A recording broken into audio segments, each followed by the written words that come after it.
आज की कहानी है 12 साला ईशा की, जो घर से दूध लेने के लिए निकली मगर 10 दिन तक वापस न आई। 10 दिन बाद लड़की किस हाल में मिली ये बताना और दिखाना बहुत मुश्किल है। ये सब किसने किया और 10 दिन तक वो कैसे लड़की को ढूंढने में सबके साथ मदद करता रहा, देखिए इस वीडियो में। 7ਵੀਂ ਪੜ੍ਹਦੀ ਸੀ, ਦੁੱਧ ਹੀ ਲੈਣ ਕੱਲਿਆ ਸੀ, ਉਹੀ ਲਿਆਉਂਦੀ ਸੀ ਦੁੱਧ ਵੀ। 5-10 ਮਿੰਟ ਲੰਘੇ ਤੇ ਮੈਂ ਉਹਨੂੰ ਲੱਭਣ ਗਈ ਆ, ਸਾਰੀ ਗਲੀ ਵੇਖੀ, ਮਹੱਲਾ ਵੇਖਿਆ, ਕਿਤੇ ਵੀ ਨਹੀਂ ਮਿਲੀ ਹੈਗੀ। मैं यही आनी हाँ कि फांसी लगे, जिस तरह मेरी धी तड़फती रही है उवें वो भी तड़फ। मैं शादीशुदा है? हाँ जी, 2 बच्चे ने। मैं तो अल्लाह सोनिया जिथे कल होने ना अज ही हो या ते मेरे जिस तरह मैं आके गड्डी खलोती गई ना तो मैं इंज किया उत्थे ही आके ये लटकिया जाए। जब मेरी उस दरिंदे से बात हुई है ना तो फिर मैंने उससे पूछा कि ये कैसे हुआ, तो उसने बताया कि जब ये दूध लेके अपने उधर से निकली है ना तो मैं दरवाजे पे खड़ा था अपने पे, तो मैंने इसका बाजू पकड़ा है और बाजू पकड़ के मैं अंदर ले गया हूँ। जाके इसने अपने कमरे में बेड के ऊपर बिठा दिया, तो वो शोर करने लगी थी। उसको बोला कि तुमने शोर किया तो मैं तुझे जान से मार दूंगा। वालदा गई है बच्ची की, उसने पूछा है कि इधर ईशा तो नहीं आई। उस वक्त वो जिंदा थी और वो उसके मुंह पे उसने हाथ रखा हुआ था। तलाशी लेने गए तो उस वक्त बच्ची किधर थी, उसने बोला मैंने वो बेड के नीचे तोड़े में उसको डाल के बेड के नीचे रखा। बिल्कुल नहीं पता चलने दिया, सारा कुछ इधर ही था। वो देख भी रहा था, सुन भी रहा था, लेकिन वो बिल्कुल खामोश और बड़े कॉन्फिडेंस के साथ वो घूम रहा था। अस्सलाम वालेकुम, आप देख रहे हैं लीडर टीवी और मैं हूं एनी फैसल। और आज मैं मौजूद हूं समरियाल के एक नवाही गांव में, जहां पर एक अफसोसनाक हादसा पेश आया। एक 12 साल की बच्ची जो अपने घर से दूध लेने के लिए निकली है, लेकिन शायद बार बार हम लोग एक ही चीज़ बताते हैं और एक ही चीज़ हम लोग मैसेज दे रहे होते हैं कि हम लोग जिस जगह पे रहते हैं, जिस दुनिया में रहते हैं, अब वहाँ पर इंसान नहीं बसते हैं। वहाँ पर इस तरह के भेड़िए बैठे हैं जो इस तरह की मासूम बच्चों को, बच्चियों को हर वक्त नोचने के लिए, उनको खाने के लिए तैयार बैठे हैं। बच्ची की वालदा और उनकी दादी हमारे साथ मौजूद है। उनकी इस टाइम क्या हालत है ये मुझे बताने की ज़रूरत नहीं है, ये हर उस माँ की हालत है जिसकी बेटी इस तरह की दरिंदगी का शिकार हो चुकी है। इनसे बात करते हैं। अस्सलाम वालेकुम। वालेकुम। मुझे बताओ क्या उम्र है बच्ची की? 12 साल। हाँ जी। पढ़ती थी? कौन सी क्लास में पढ़ती है? 7ਵੀਂ ਪੜ੍ਹਦੀ ਸੀ। कितने बच्चे हैं आपके? ਮੇਰੇ ਮਾਸਾ 7। 7 बच्चे थे, अब 6 हैं। अब 6 हैं। क्या करने भेजा था बच्ची को घर से? ਦੁੱਧ ਹੀ ਲੈਣ ਕੱਲਿਆ ਸੀ, ਉਹ ਤੇ ਕੁਝ ਨਹੀਂ ਲੈਣ। पहले भी कभी जाती थी इस तरह? जी, ਉਹੀ ਲਿਆਉਂਦੀ ਸੀ ਦੁੱਧ ਵੀ। रोज वो लेकर आती थी? अच्छा, उस दिन भी दूध ही लेने गई है? ਉਸ ਦਿਨ ਵੀ उसके बाद क्या हुआ? ਤੇ ਮੈਂ ਉਹਨੂੰ 5-10 ਮਿੰਟ ਲੰਘੇ ਤੇ ਮੈਂ ਉਹਨੂੰ ਲੱਭਣ ਗਈ ਆ, ਸਾਰੀ ਗਲੀ ਵੇਖੀ, ਮਹੱਲਾ ਵੇਖਿਆ, ਕਿਤੇ ਵੀ ਨਹੀਂ ਮਿਲੀ ਹੈਗੀ। ਫਿਰ ਅਸੀਂ ਥਾਣੇ ਰਿਪੋਰਟ ਦਿੱਤੀ ਹੈ। ਫਿਰ ਉਹ ਆਏ ਨੇ, ਫਿਰ ਉਹ ਸਾਰੀ ਚੈਕਿੰਗ ਕਰਕੇ ਗਏ ਨੇ, ਉਹਨਾਂ ਨੂੰ ਵੀ ਨਹੀਂ ਮਿਲੀ ਹੈ। ਇਹ ਨਹੀਂ ਜ਼ਹਿਨ 'ਚ ਹੀ ਨਹੀਂ ਆਇਆ ਹੈ ਤੇ ਇਹ ਜਿਹੜਾ ਘਰ ਇਹ ਵੇਖੀਏ, ਸਾਡੇ ਜ਼ਹਿਨ 'ਚ ਹੀ ਨਹੀਂ ਆਇਆ। ਸਾਰੀ ਰਾਤ ਅਸੀਂ ਉੱਥੇ ਹੀ ਬੈਠੇ ਰਹੇ ਆ, ਸਾਨੂੰ ਜ਼ਹਿਨ 'ਚ दूध वाली दुकान के पास बैठे रहे हैं? ਉਹਨਾਂ ਦੇ ਬੂਹੇ ਅੱਗੇ ਬੈਠੇ ਰਹੇ ਆ। दूध वाले से जहाँ से उसने लिया है दूध, उधर से आपने पता किया कि यहाँ पर वो आई थी, दूध लिया कि नहीं लिया? ਉੱਥੇ ਵੀ ਗਏ ਹਾਂ, ਆਉਂਦੇ ਦੁੱਧ ਲੈ ਕੇ ਟੁਰ ਗਈ ਬਈ, ਹਲੇ ਹੁਣ ਹੀ ਗਈ 5-10 ਮਿੰਟ ਹੋਏ ਨਾ ਗਈ।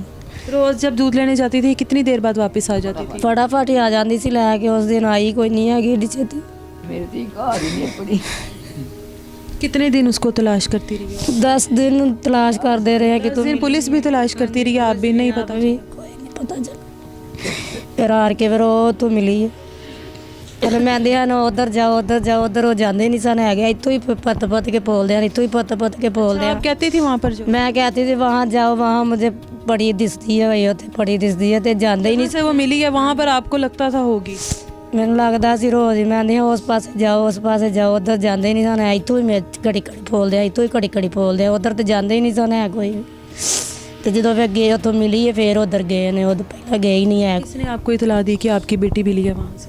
ਮੇਰਾ ਛੋਟਾ ਦੇਵਰ ਹੈ, ਉਹ ਇੱਕ ਕਰੋਤੇ ਇਹਨਾਂ ਨੇ ਆ ਕੇ ਦੱਸਿਆ ਹੀ ਭਾਈ ਤੁਹਾਡੀ ਬੱਚੀ ਉੱਥੋਂ ਮਿਲ ਗਈ ਹੈ। आपने सोचा था आपकी बच्ची आपको इस हाल में मिलेगी या आपकी बच्ची के साथ ये जुल्म हो गया होगा? ਸਾਨੂੰ ਪਤਾ ਹੀ ਨਹੀਂ ਸੀ ਹੈ ਕੋਈ ਵੀ ਤੇ ਇਸ ਤਰ੍ਹਾਂ ਹੋਏ ਸਾਡੇ ਨਾਲ। ਸਾਨੂੰ ਪਤਾ ਹੀ ਨਹੀਂ ਸੀ। ਸਾਨੂੰ ਪਤਾ ਹੁੰਦਾ ਤਾਂ ਅਸੀਂ ਨਾ ਹੀ ਹੋਣ ਦਿੰਦੇ, ਨਾ ਹੀ ਉਹਨੂੰ ਘੱਲਦੇ। ਦੁੱਧ ਲੈਣ ਹੀ ਨਾ ਜਾਂਦੀ ਜਾਂ ਟੁਰ ਜਾਂਦੇ, ਕੋਈ ਕੁਛ ਤੇ ਹੁੰਦਾ ਨਾ। पता ही नहीं जी है उस मुलजिम को आप पहले से जानते हैं क्योंकि आपके घर के बहुत करीब उसका घर है? नहीं, कभी आते जाते देखा? हमारा वहाँ जाना आना है ही नहीं सी, ना उन्होंने को लेन देन सी कोई भी नहीं सी। कभी भी नहीं देखा उसको?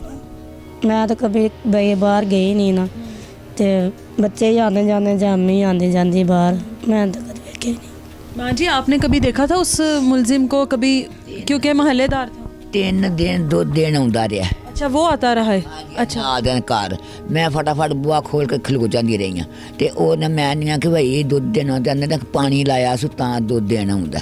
ਅੱਛਾ ਚੁੱਪ ਕਰਕੇ ਦੁੱਧ ਨਾ ਹੁੰਦਾ ਨਹੀਂ ਬਸ ਇੰਨਾ ਬੂਆ ਖੜਕਾਉਂਦੇ ਇੰਨਾ ਕਰ ਤੇ ਇੰਨਾ ये ਕਰ। सारे हादसे के बाद दूध देने आता रहा है वो।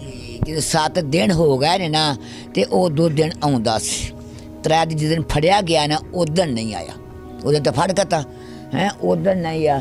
ਬਾਰਾ ਸਾਨੂੰ ਇਹ ਜ਼ੁਲਮ ਦਾ ਨਹੀਂ ਸੀ ਪਤਾ ਕਿ ਇਹ ਕੁਛ ਸਾਡੇ ਨਾਲ ਹੋਣਾ। ਤੇ ਮੈਂ ਇਹ ਆਨੀ ਆ ਕਿ ਫਾਂਸੀ ਲੱਗੇ ਜਿਸ ਤਰ੍ਹਾਂ ਮੇਰੀ ਧੀ ਤੜਫਦੀ ਰਹੀ ਹੈ ਉਵੇਂ ਉਹ ਵੀ ਤੜਫ ਕੇ ਉਹਦਾ ਬਾਲ ਬੱਚਾ ਤੇ ਉਹਦਾ ਮਾਂ ਪਿਓ ਇਸ ਗਲੇ ਤੜਫੇ। आदमी शादीशुदा है?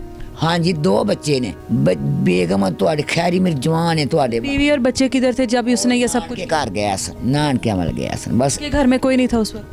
उस वक्त कोई नहीं सी। बस ਇਹ ਗੱਲ ਹੋ ਗਈ ਸਾਨੂੰ ਇਸ ਪਤਾ ਦਰਿੰਦੇ ਦਾ ਪਤਾ ਨਹੀਂ ਸੀ ਕੁੱਤੇ ਦਾ ਪਤਾ ਹੀ ਨਹੀਂ ਸੀ। ਮੈਂ ਤਾਂ ਅੱਲਾ ਸੋਹਣਿਆ ਜਿੱਥੇ ਕੱਲ ਹੋਣਾ ਨਾ ਅੱਜ ਹੀ ਹੋ ਗਿਆ ਤੇ ਮੇਰੇ ਜਿਸ ਤਰ੍ਹਾਂ ਮੈਂ ਆ ਕੇ ਗੱਡੀ ਖਲੋਤੀ ਗਈ ਨਾ ਤੇ ਮੈਂ ਇੰਜ ਕੀਤਾ ਉੱਥੇ ਹੀ ਆ ਕੇ ਇਹ ਲਟਕਿਆ ਜਾਏ ਤੇ ਤਾਂ ਮੈਨੂੰ ਕੋਈ ਸਕੂਨ ਹੁੰਦਾ।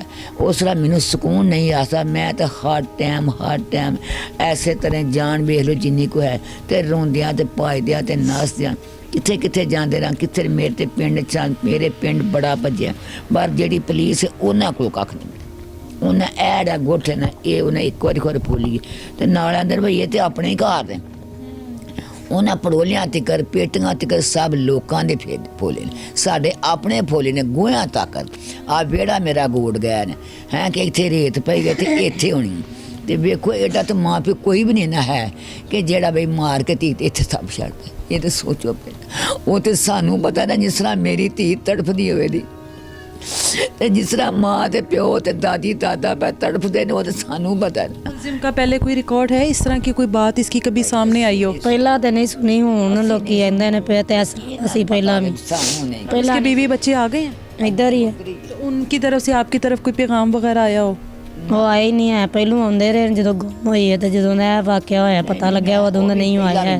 ਇੱਕ ਦਿਨ ਮਾਂ ਦੀ ਆਈ ਗੇ ਜਿਹੜੀ ਮੁੰਡੇ ਦੀ ਮਾਂ ਆਈ ਗੇ ਹੋਰ ਕੋਈ ਬੱਚਾ ਨਹੀਂ ਆਇਆ। ਫਿਰ ਬਾਅਦ ਉਹਦੇ ਬਾਅਦ ਸਾਡੇ ਵੱਲ ਕੋਈ ਪਤਾ ਲੈਣ ਨਹੀਂ ਆਇਆ ਕੋਈ ਪੁੱਛਣ ਨਹੀਂ ਆਇਆ ਕੁਛ ਨਹੀਂ ਆਇਆ। ਅਸੀਂ ਇਹ ਨਹੀਂ ਝੂਠ ਮਾਰਨਾ ਤੇ ਨਾ ਅਸੀਂ ਕੋਈ ਵੇਖਿਆ ਹੀ ਤੇ ਵੇਖੋ ਨਾ ਸਾਡੇ ਨਾਲ ਵਰਤ ਗਈਆਂ ਨੇ ਤੇ ਸਾਨੂੰ ਤਰਪਾਂ ਬੜਬਾਦੇ ਸਾਡੀ ਤੜਫ ਕੇ ਮੁੱਕੀ ਸਾਡੀ ਤੜਫ ਕੇ ਮੁੱਕੀ ਸਾਡੀ 10 ਦਿਨ ਤਲਾਸ਼ ਕਰਦੇ 11ਵੇਂ ਦਿਨ ਬੁੱਕ ਮਿੱਟੀ ਹਾਂ ਪਾਈ ਤੇ ਉਂਝ ਬਾਅਦ ਸਾਡੇ ਕੋਲ ਇੱਕ ਗਲਤੀ ਹੋ ਗਈ ਅਸੀਂ ਉਦੋਂ ਚੁੱਕਣ ਹੀ ਨਾ ਦਿੰਦੇ ਚੁੱਕਣ ਨਾ ਦਿੰਦੇ ਤੇ ਆਪੇ ਤੇ ਕੰਮ ਮੁੱਕਦਾ। ਬਸ ਆਹ ਹੀ ਗੱਲ ਆਖਣਗੇ ਫਿਰ ਨਹੀਂ ਤੁਸੀਂ ਜਾਣ ਦੇਵੋ। ਅਸਾਂ ਪੁੱਤਰਾਂ ਦੀ ਫੇਰ ਹੀ ਮੰਨੇ ਸਕ ਚੱਲ ਕੋਈ ਗੱਲ ਨਹੀਂ ਪੁੱਤਰ ਜਿਸ ਤਰ੍ਹਾਂ ਅੱਗੇ ਭੱਜ ਕੇ ਤਲੀਆਂ ਦੇ ਲਹੂ ਉੱਡ ਗਏ ਨੇ ਤੇ ਹੁਣ ਵੀ ਖੈਸਲ ਤੇ ਉਹ ਤੇ ਹੁਣ ਵੀ ਬੜਾ ਪੈ ਕਰਦੇ ਪਰ ਸਾਡੇ ਮੁਕੱਦਰ ਅਸੀਂ ਨੇ ऐसे तो नहीं फाइल ला के आ।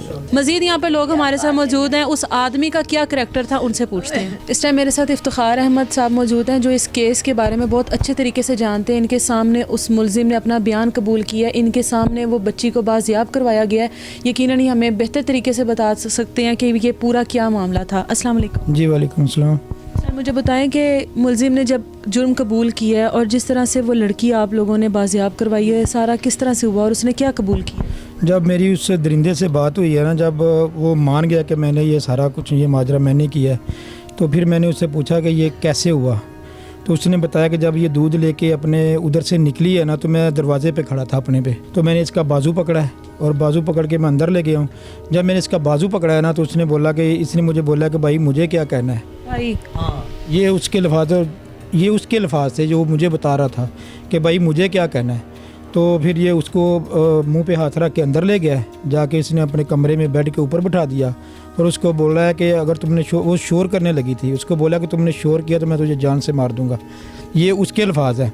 उसके बाद जो है इसकी वालदा गई है बच्ची की उसने पूछा है कि इधर ईशा तो नहीं आई। उस वक़्त वो ज़िंदा थी और वो उसके मुँह पे उसने हाथ रखा हुआ था तो उसने बोला कि नहीं इधर नहीं आई।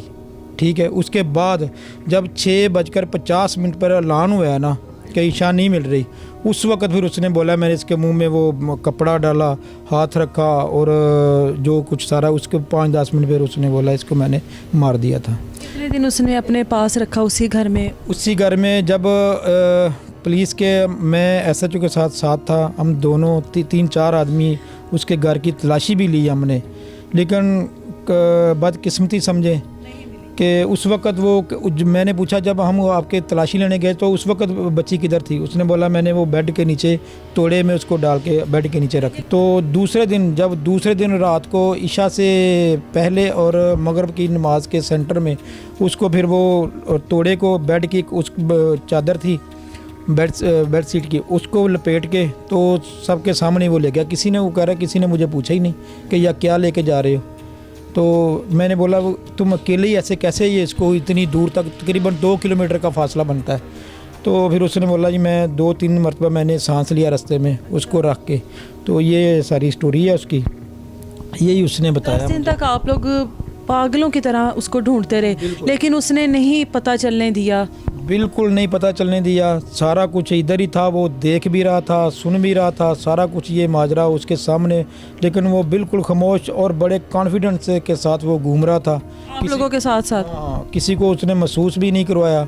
कोई ये इसके चेहरे पे भी कुछ ही ऐसी कोई तासर नज़र नहीं आए कि इसकी फीलिंग क्या है। मेडिकल रिपोर्ट के मुताबिक क्या बच्ची के साथ इसने गलतकारी कर ली थी उसके बाद मारा है? वो नहीं, वो तो भी डीएन हो गई है उसकी, अभी रिपोर्ट नहीं उसकी आई, वो आ जाएगी तो वो भी इंशाल्लाह क्लियर हो जाएगा कि हुआ कुछ किया या नहीं किया। कानून बहुत बनते हैं लेकिन उन पे इम्प्लीमेंट होते हुए पता नहीं और कितनी बच्चियों की बलियां चढ़ेंगी, कितने बच्चों की बलियां चढ़ेंगी, कितनी औरतों की कितनों की बलियां चढ़ेंगी। फिर इस कानून पर इम्प्लीमेंट होगा, सिर्फ बनते हैं, इनके ऊपर अमल कब से शुरू होगा इस उम्मीद पर हम लोग बैठे हैं। और इस वजह से हम लोग इस तरह के केसेस को रेस करते हैं कि ये केसेस सामने आए ताकि हुकूमत को पता चले कि उनके अपनी रियासत मदीना में क्या कुछ हो रहा है, ताकि जो भी कानून बना उस पर जल्द से जल्द एटलीस्ट इस तरह के मुल्जिमान जो अपना इकबाल जुर्म कर लेते हैं और किसी की नन्ही कली को खिलने से पहले मसल देते हैं, उनके लिए सज़ा फौरी फिल फौर हो जानी चाहिए। इसी के साथ मुझे इजाज़त दीजिए, अपना ख्याल रखिए, अल्लाह हाफिज़।